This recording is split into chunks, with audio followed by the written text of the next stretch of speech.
আন্তর্জাতিক ভূ রাজনীতিতে এখন আলোচনার কেন্দ্রবিন্দুতে রয়েছে মক্কা চুক্তি। এই চুক্তি ঘিরে কেবল মধ্যপ্রাচ্য নয়, উত্তপ্ত হয়ে উঠেছে দক্ষিণ এশিয়ার রাজনীতিও। দর্শক, প্রশ্ন উঠেছে, এই জোটের বাংলাদেশে যোগদান কি শুধু একটি ধর্মীয় আবেগের বিষয়, নাকি এটি একটি স্বাধীন দেশের দীর্ঘমেয়াদের ভূ রাজনৈতিক ও অর্থনৈতিক কৌশল? আর এই চুক্তি নিয়ে ভারতের আপত্তি কেন, এবং এই দেশের একটি মহলের নেতিবাচক প্রোপাগান্ডার পেছনে আসল রহস্য বা কি? দর্শক, সম্প্রতি আলোচিত মক্কা চুক্তি এর পক্ষে বাংলাদেশে প্রবল জনমত তৈরি হওয়ার দাবি করছেন বিভিন্ন রাজনৈতিক মহল। জামাত ইসলামের আমির ডক্টর শফিকুর রহমান এই চুক্তি নিয়ে নিজের অবস্থান পরিষ্কার করার পর থেকে শুরু হয়েছে রাজনৈতিক অঙ্গলে তোড়পাড়। বিশেষ করে ভারতপন্থী রাজনৈতিক গণমাধ্যমগুলো এই চুক্তির বিরুদ্ধে তীব্র প্রচারণা শুরু করার নতুন মোড় নিয়েছেন। 5 আগস্টের পরবর্তী রাজনৈতিক পথ পরিবর্তনের পর বাংলাদেশ আর আগের মতন পর নির্ভরশীল অবস্থায় নেই। তাই দেশের জাতীয় স্বার্থে যেখানে জড়িত, সেখানে অন্য কোনো দেশের মাথা ব্যথা হওয়ার কোনো কারণ নেই বলে মনে করছেন রাজনৈতিক মহল। কিন্তু প্রশ্ন হলো দর্শক, এই চুক্তি কি নিছক কোনো ধর্মীয় জোট বা ইসলামিক ন্যাটো হিসাবে দেখা উচিত? আন্তর্জাতিক সম্পর্কের গবেষকরা পরিষ্কার ভাষায় বলে দিয়েছেন, বিশ্ব রাজনীতির ধর্ম কখনো মূল চালিকা শক্তি হতে পারে না।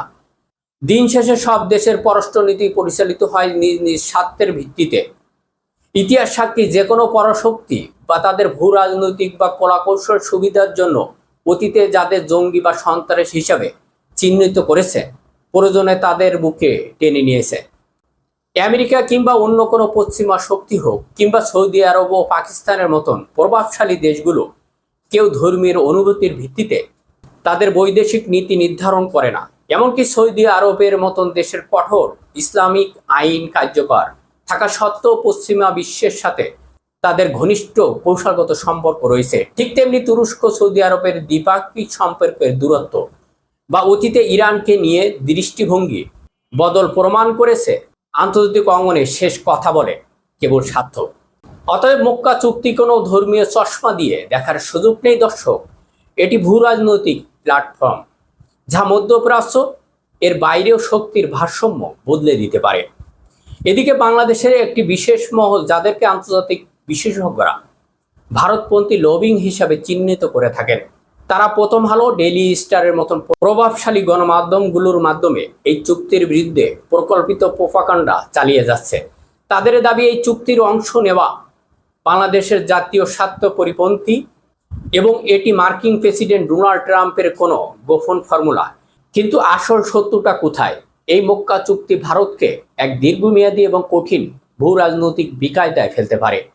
পাকিস্তান এবং সৌদি আরবের হাত ধরে শুরু হওয়া এই জোট ক্রমান্বয়ে তুরস্ক, ইরান, ইন্দোনেশিয়ার মতন মুসলিম বিশ্বের প্রভাবশালী রাষ্ট্রগুলো যুক্ত হওয়ার সম্ভাবনা তৈরি হয়েছে।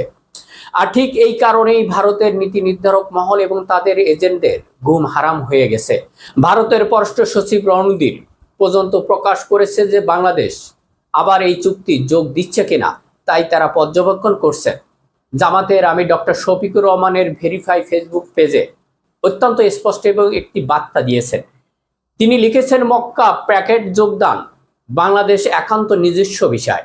দেশ ও জাতির প্রয়োজন এবং স্বার্থের জন্য বাংলাদেশ কোনো সিদ্ধান্ত নিলে তাতে অন্য কারোর মাথা ব্যথা করার প্রয়োজন নেই। এখানে অত্যন্ত ঠান্ডা মাথায় ধাপে ধাপে এগোতে হয়। আমিরি জামাত, বিএনপি এবং নীতি নির্ধারকরা এই বাস্তবতাকে অনুধাবন করে ইতিবাচক ইঙ্গিত দিয়েছেন।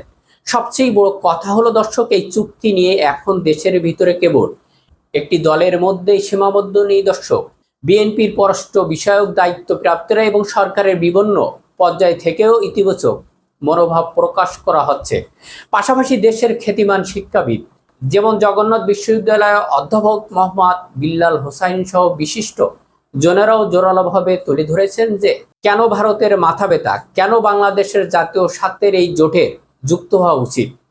ভারতের নীতি নির্ধারকরা যে চুক্তিকে ঠেকাতে উঠিপড়ি লেগেছে, সাধারণ মানুষের দৃষ্টি সেটাই প্রমাণ করে যে এই চুক্তি বাংলাদেশের স্বাধীনতা, সার্বভৌমত্ব এবং অর্থনৈতিক কল্যাণের পক্ষে কাজ করবে।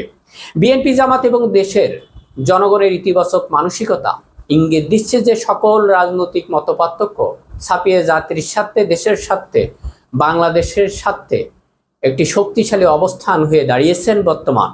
দর্শক, পরিশেষে বলা যায়, ভূ রাজনৈতিক এই জটিল খেলার আবেগ বা প্রোপাগণ্ড দিয়ে দেশের ভবিষ্যৎ নির্ধারণ করা যায় না।